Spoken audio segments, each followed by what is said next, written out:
This episode is brought to you by VPP Simplified. Now you can get element by element tracking and guidance for your VPP journey. Every aspect of the VPP requirements in one easy-to-use interactive spreadsheet. Achieving VPP star status can be tough, but understanding what it takes to get there can be simplified. This VPP Gap tool will help you do that. Go to vppsimplified.com for more information. Welcome to the Safety Pro Podcast, where we help you manage workplace safety one episode at a time. And now, your very own Safety Pro, Blaine J. Hoffman.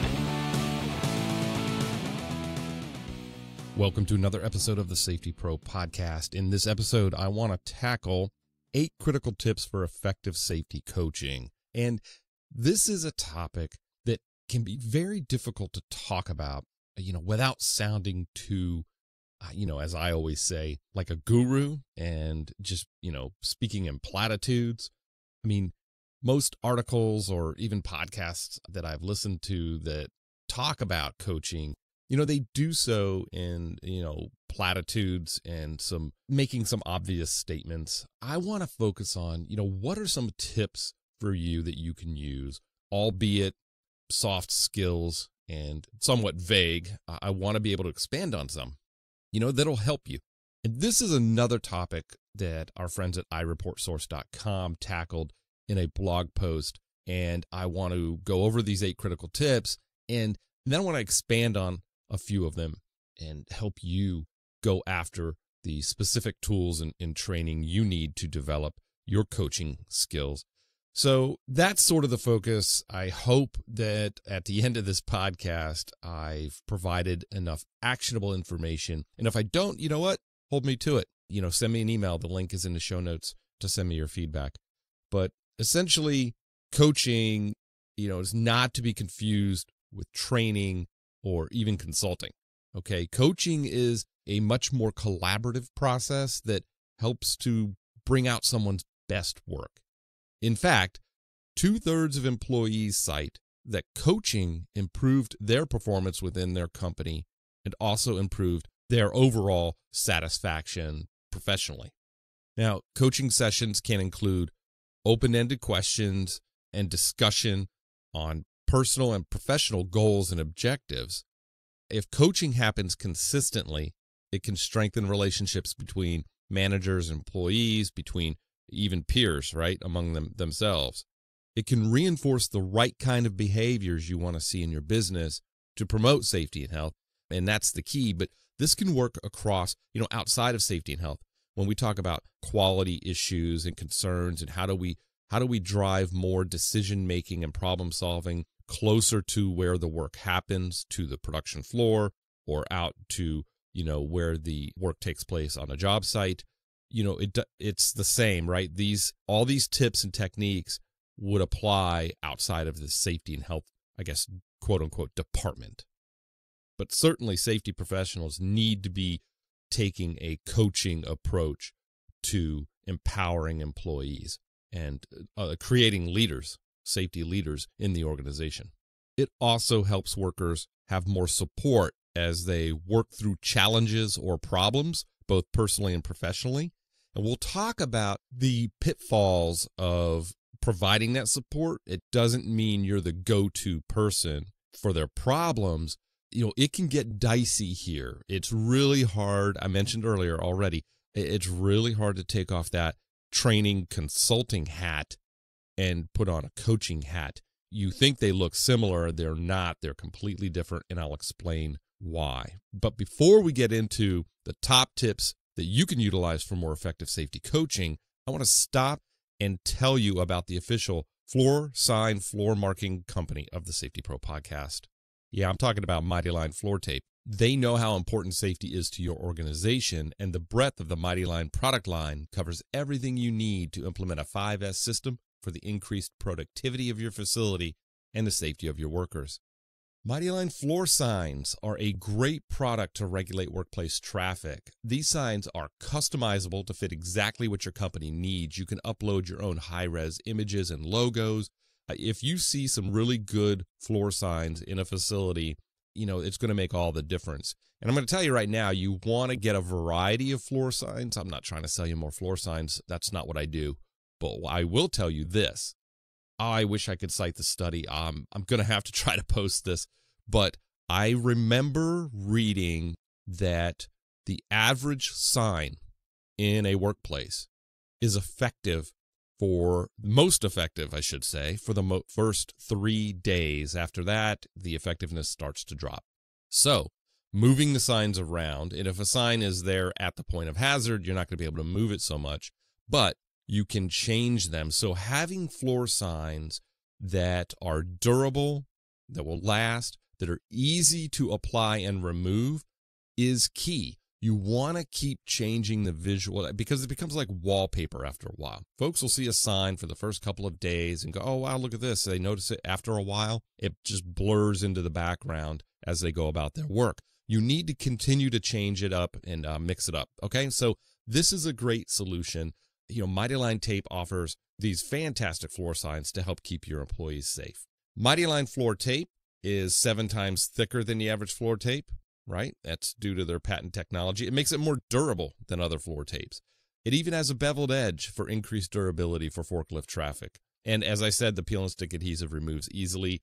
Best of all, it's made right here in the USA.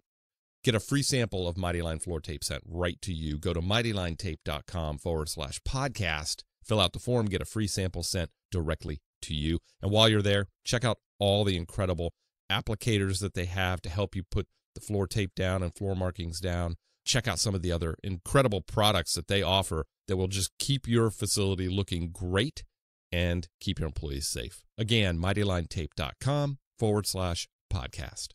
Okay, so what are the 8 critical tips for effective safety coaching? Let's do that. Let's get into this. Number 1, don't assume leaders know how to coach. That's right. You may make this assumption because somebody's in a leadership position, and it doesn't even have to be high up in an organization, although this certainly applies to that level as well. But even direct supervisors, they could have been running a machine just 2 weeks prior, and, they've been promoted because they're really good at understanding the work and what needs to get done. So we assume that they are going to be good at overseeing several other people that need to achieve those same goals. So don't assume other leaders know how to coach. Make sure that leaders are equipped to start coaching before you ask them to do so. For example, a common misconception is coaching is where specific performance feedback can be given. While coaching can influence an employee's performance, a coaching session, I'm using air quotes here because I think coaching is more effective when it happens organically, when the opportunity presents itself. But, a coaching session is not the same as a performance review, okay? Those are 2 different things. Make sure your leaders know the difference. Help leaders recognize that coaching is an open-ended conversation that is aimed at helping someone improve. That's in all areas of their life, okay? On the other hand, a performance evaluation is going to tell specific or give specific feedback to someone regarding a very specific job performance. Okay, they're totally different. If coaching is what you're after, make sure they know this difference. Teach leaders how to use open-ended questions during their coaching interactions. Instead of asking a question that can be answered with a simple yes or no, open-ended inquiries can be used to help someone realize potential solutions. We shouldn't give them the answer. They need to learn to make those connections. You have to allow or make it easy for others to develop this ability to problem solve. Okay, we can't give them the answer and then they apply that every time they have the next problem that looks or smells the same. That's not how coaching works. I warned you, it's going to be difficult to not talk high level and platitudes and then give you, specific tools, but I'm going to bring it back down here for you. So the open-ended question, right? It's also going to help them to better reflect and to become more self-aware. And that is important. That's key. Self-aware means I am able to connect what the business needs are, what the business wants, what employees seek and understand, and what work is in front of us and how to best achieve, align all of those. And they all interact with each other. So the business wants productivity, right? Even if it's unstated, it's not going to be at the risk of harming others.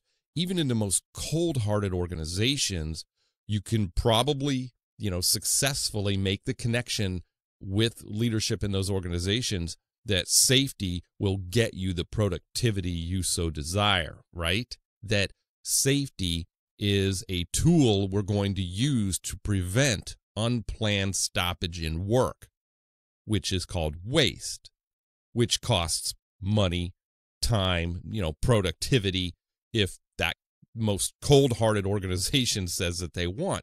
We have to develop the ability to coach others to realize this on their own, in their own way, to be able to address, to actually be accountable and self-sufficient to solve problems when and where the problems occur.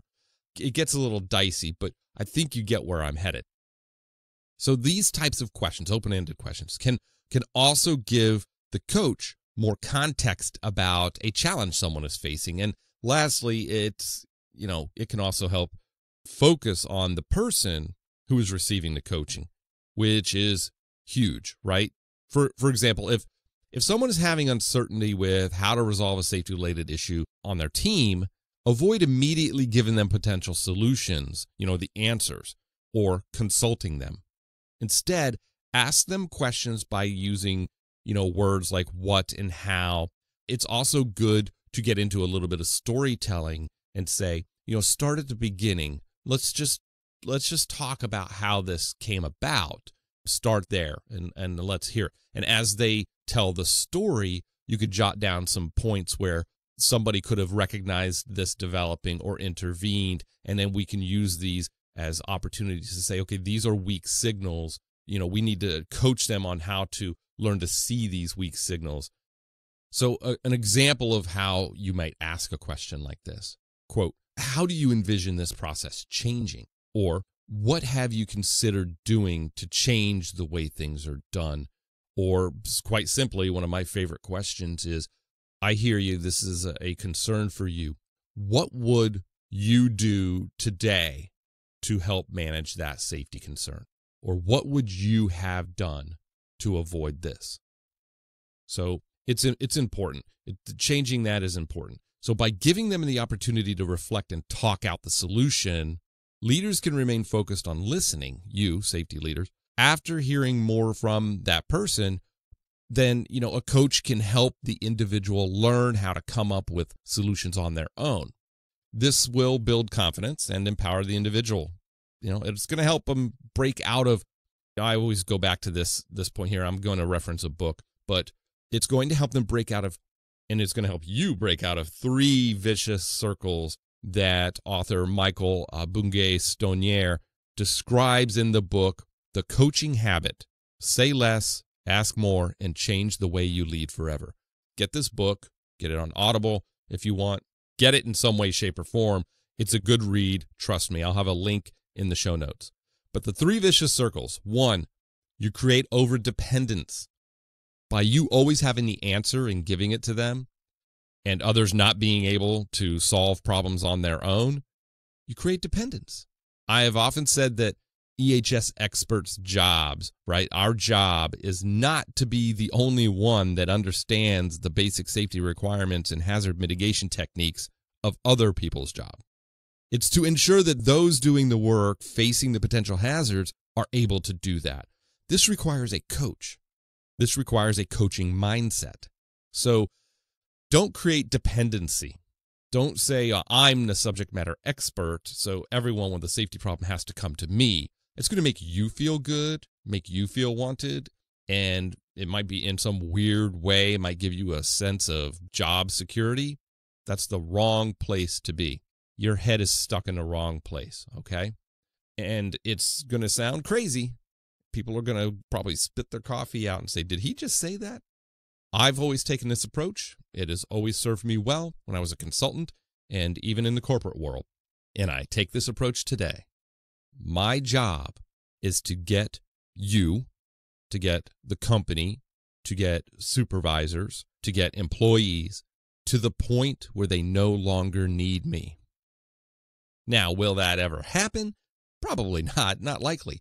But remember, always working toward that end will always have you headed in the right direction.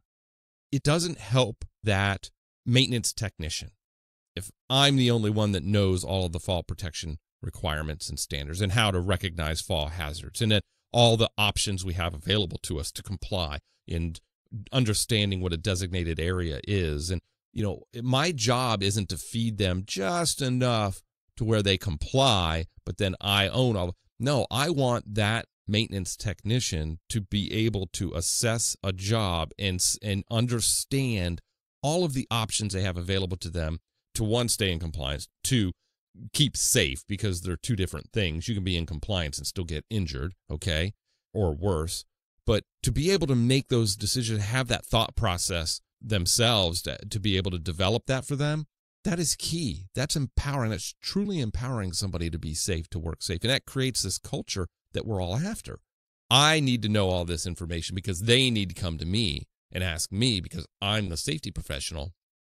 That's wrong. That's actually creating a silo. It's creating a bottleneck. I'll talk to that's my second one. Number two, the second vicious circle is getting overwhelmed.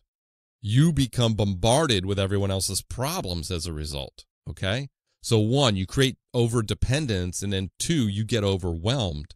It creates that classic bottleneck. You want to avoid this because, hazards and issues, they will end up persisting in the work environment as a result of you not being able to deal with all of them. Folks will learn it takes too long to get anything addressed, and eventually that well's going to dry up. They're going to stop saying anything. And guess what you've just done? You've created animosity. You've created resentment. You've told this, actually everybody above you that you report to. Remember I talked about job security you thought you were creating? You've just put all of that in jeopardy because now they see you're ineffective. Things aren't getting done. They're not getting addressed. We have a safety professional full-time on staff, and we still can't get basic hazards addressed. It's a vicious circle. You want to avoid this. The third vicious circle, becoming disconnected. You will get disconnected from the work that matters, like coaching others to be safety leaders, because you're going to get bogged down in a lot of work that, let's be honest, everybody should be able to address. You need to be focusing on creating a sustainable culture of accountability, empowerment, and productivity. You need to free yourself up from those first two circles, vicious circles I just mentioned, in order to focus on the work that will make the most impact on the organization, okay? Getting good at coaching takes practice, but at least try to coach your people on some of the subtle shifts in their behavior that can help the dialogue be productive and authentic. This is the difference between consulting and coaching. Again, consulting is telling someone what to do. Coaching is about helping others develop the ability to sense something needs to be changed, to problem solve, draw upon the needed resources the organization has to affect that change and make good decisions. We have to develop our ability to do this consistently throughout all levels of the organization. So that was number one. Don't assume leaders know how to coach. Number two, make sure it's a two-way conversation. I mentioned open-ended questions. This is something specific. Make sure it's a two-way conversation. Since a coach is often going to be in a position where they're helping to drive some kind of change, make sure you're having a two-way conversation that allows for this to happen. Avoid the temptation to make it all about yourself. The key is actually to talk less and listen more, just like the Coaching Habit book states. And I'm going to keep beating that drum. Get that book. Also, if you're the one doing the coaching, or anyone doing coaching for that matter, avoid the tendency to share all of your stories that are similar to the person being coached. After all, the focus is on them, not you. So here's an example. Somebody comes to you with a challenging problem, and this you should be able to pick up right away that this is an opportunity to coach and not to instruct or consult. And they explain the problem, and you go, "Oh man, I remember 12 years ago, I was on this job and something similar. And look, check this out. This guy, and you go on with your story. That's not what they're looking for. They're not looking for war stories here. And even if they flat out say, have you ever seen this? And if so, what did you do? You need to be able to shift that, because they're that first vicious circle, that's what they're doing. They're coming to you because they're dependent on you. So there is good dependency and bad dependency. If somebody says, I have a problem, I'm not sure how to address it, maybe you can help me, talk through it and come up with something. Maybe I'm missing something here. Do you mind? Do you have some time? That is a completely different scenario than, I don't know what to do. Tell me what I should do with this individual. And then they tell you that. That's completely different. So you want to move to that first one. You want to shift from, I don't know what to do. Tell me what to do. I've got things, to get back to. You want to shift from that to, I'm struggling with a situation I thought you might be able to help me with. You just open up with, I'm all ears. What's on your mind? And just let them talk. And you can coach them through that. That is a great starting point, okay? Avoid, leading questions, right? So you want to use empowering questions. It's an effective tool to use. Telling someone what they should be doing is consulting, okay?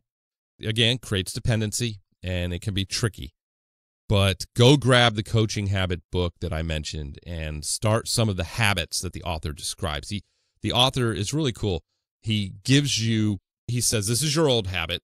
If you're doing this, stop. This is your new habit. So if you always do this, start doing this other thing instead. So he's really good at laying out these tools. Go grab that book. It's incredible. Bottom line, right? Things need to be addressed, but you, as a coach, need to develop other leaders' ability to coach as well. Each problem they bring to you is an opportunity to further develop their ability to coach others. So open up the lines of communication, ask good questions, and listen.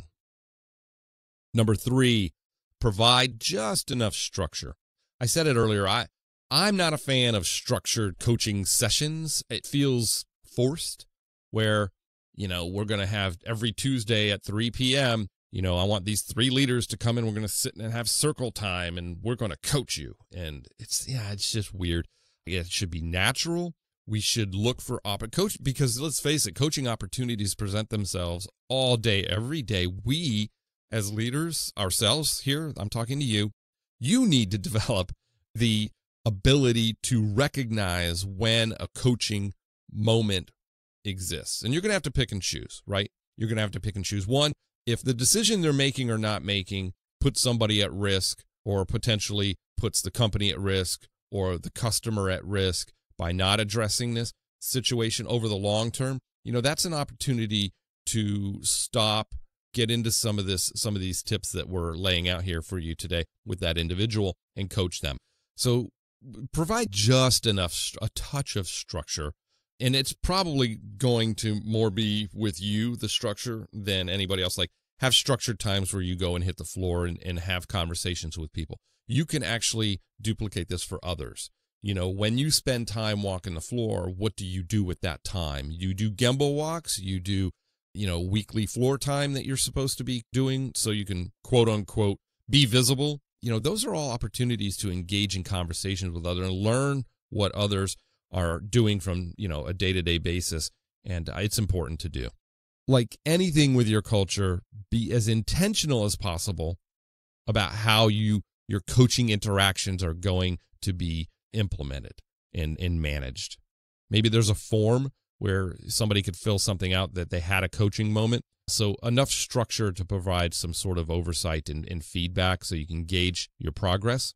But, companies with effective safety coaching, they take the time to develop strategies and internal processes that support a culture of coaching. And I have some references to some documents and good reads at the end of the show notes here. So you can go to the website, or you can look on your phone, the app here, and see the links to these documents to give you some more information. But don't just listen to this. There's some work you've got to do outside of this podcast episode, and I've provided links to all of those resources to help you. I mean, this is more important especially when a company is first introducing coaching. Some of this structure is going to help you. Give guidance on responsibilities related to coaching, the coaching duration. How long should you spend, talking with somebody? I know ideally it's as long as it takes, but, out on a production floor, once you realize that something is going to be a little more involved and in depth, you may want to schedule time with that individual, once some other work can be done and we can set machines in a safe state and get off the floor with, from distractions and noise. Some things are going to be mini sessions. Some are going to take a little more involvement. So you've got to have a room available. You've got to have some structure is required. Okay. So just keep that in mind. Number 4, avoid punishment. This is a big one. Coaching should be focused on empowering people to succeed.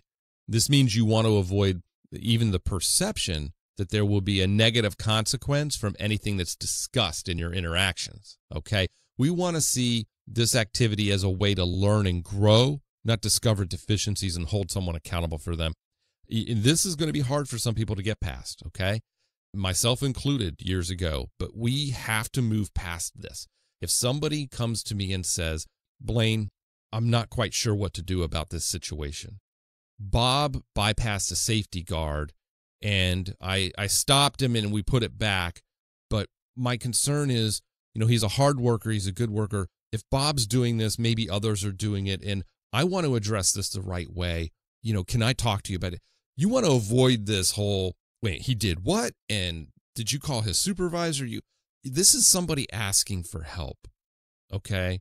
The best thing we can do is set that aside for now, especially if they've indicated they've taken care of the hazard. If they haven't, if they're like, I'm not quite sure what to do, I say, well, stop. First, the first thing we have to do is make sure nobody's at risk.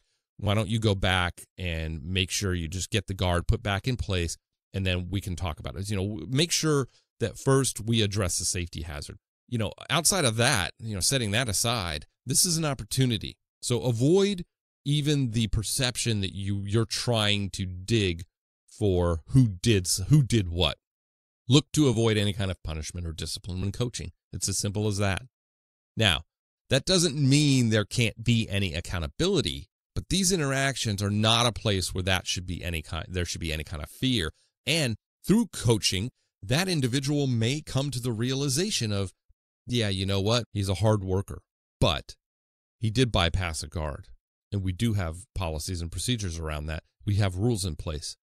And my struggle is maybe my fear of approaching him and confronting him with that because he is a good worker. I've known him for many years. We have to get them to that place. They have to be comfortable doing this. You cannot be this sort of bypass for them to get them out of having to make hard choices. So always avoid punishment. Make sure that we focus on what matters here. Okay. Of course, after the hazard has been addressed. 5, capture the progress. Companies that are successful at safety coaching are able to capture and celebrate all the progress someone has made. Now, depending on the level of formality that your coaching has, at the very least, celebrate small wins and successes with people, okay? Then, when you can, be sure to capture contributions and share that with the team, the leadership team, when appropriate. If you have weekly staff meetings or maybe a monthly meeting, always be jotting down moments where somebody showed progress. Call those out. People like to hear that we're on the right path, so capture the progress somehow. And this is where you can come in to reinforce this, okay, as a safety leader in your organization, is to keep your eyes and ears open for this stuff and be able to jot them down, and then even send a private note to somebody's supervisor talking about the progress you've noticed and how positive and effective how the impact that's made on the organization or something like that. So you really can help drive that. Capture the progress. Number 6, encourage peer-to-peer coaching. This is when you get a little more developed, a little more mature, but many of us think of, a manager coaching a direct report. And in many cases, that's going to be the kind of coaching relationship that is most effective. But peer-to-peer coaching is extremely valuable and can help to deepen relationships and improve morale in your company. When workers coach and develop each other, that's one of the first signs that you've truly developed a coaching culture. that you have an organization that is built and driven around continuing to develop each other regardless of where you sit in the organization. So when you're ready, encourage peer-to-peer coaching. If you have volunteers that are on the safety team and they're first aid providers, and these folks have stepped up and raised their hand and volunteered, it's an additional duty. They're running a machine, they're in the maintenance department, or they happen to be members of the front office or something. But these are people that have already shown an interest in doing something more than their day-to-day job punching in and out, right? So you can use this group and leverage their attitude to coach others. And so we can develop them as coaches. Okay, so don't forget about the peer-to-peer coaching. Number 7, customize your coaching to the learning curve of the employee being coached. Now, safety training typically requires everyone to meet minimum standards at a certain point in time. You got to pass, okay?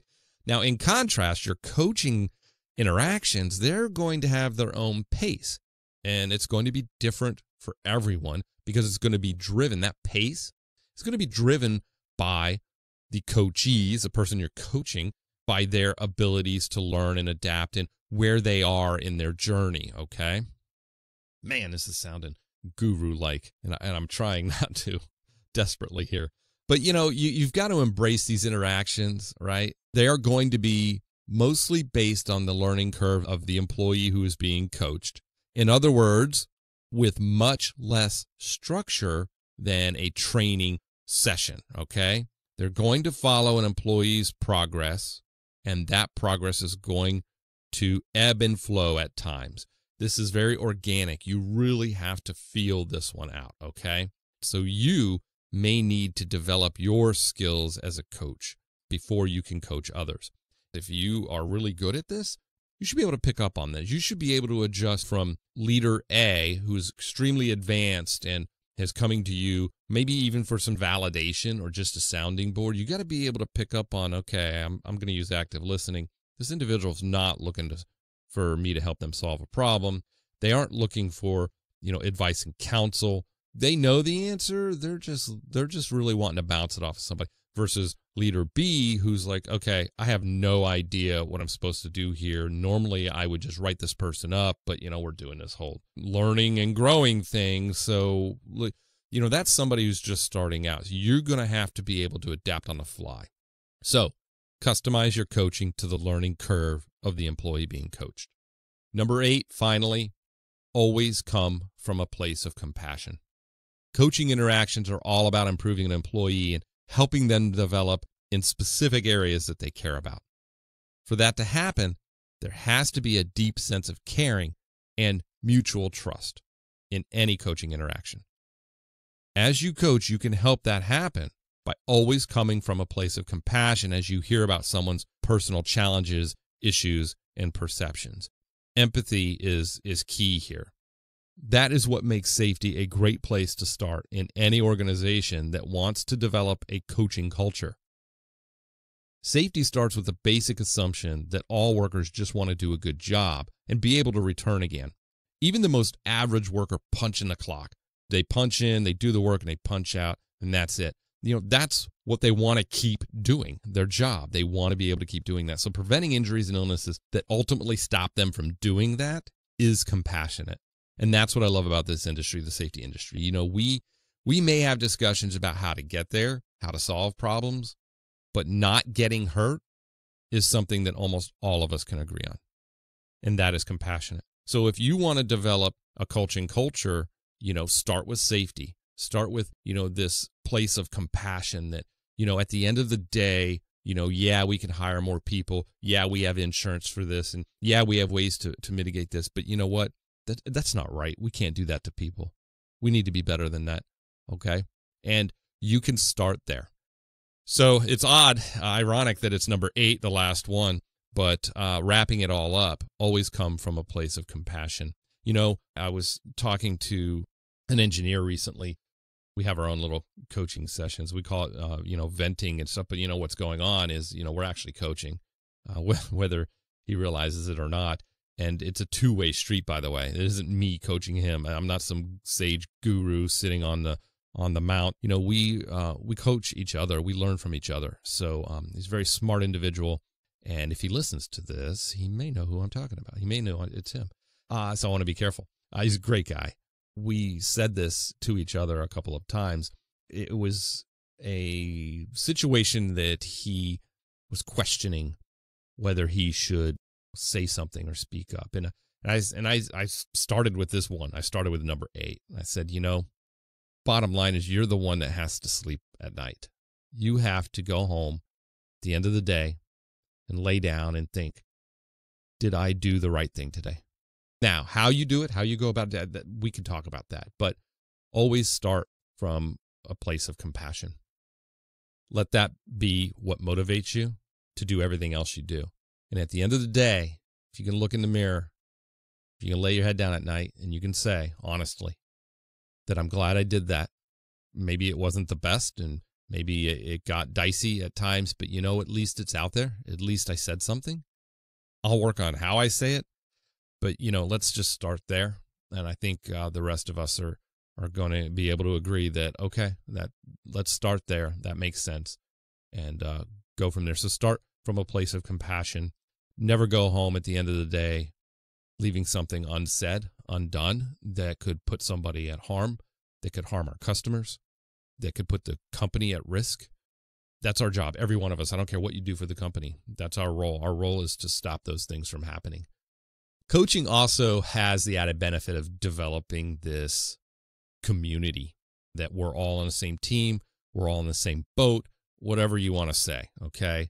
Again, at the risk of sounding, like I'm using platitudes here, but it helps develop a sense of community. And we know that people who are disconnected from a community, whether it's society or whether it's within an organization, they're less likely to be productive, they're less likely to stay, they're less likely to be engaged. When we, as humans, this is psychology, and I'm no doctor, there are other podcasts for that, but I do know this much. When psychologically, when we endear people to the organization, to each other, they feel a sense of responsibility. They're less likely to cut corners, to take risks, because, even if individually they're like, I can do this, they know what it looks like to others. They know that it would be bad for the team. They know that it would make the company look bad. So coaching, starting with this, you can help develop this sense of belonging, this sense of membership in a community that, I feel important, that I actually provide a value. So coaching is powerful, and trust me, get the Coaching Habit book. It's a great read. I love it on Audible. I've listened to it several times, and I've challenged myself to change some of my old habits of, those 3 vicious circles, okay? Get out of those 3 vicious circles. You want to break that chain, that bond between those 3 circles, and really to unlock the potential of your organization. So there it is. Tried to give you some actionable tips. If I failed to do that, let me know. I know you guys hold me accountable, okay? I will do my best to answer any emails that leave you with some additional questions. I will do my best to help coach. You see what I did there? Look, check the references, the links in the show notes. These are some of the white papers, the tools, the articles, and the books that will help you get started. They helped me. I use them every day. They're my tools that I use. And again, let me know what you think. And until the next Safety Pro podcast episode, be safe.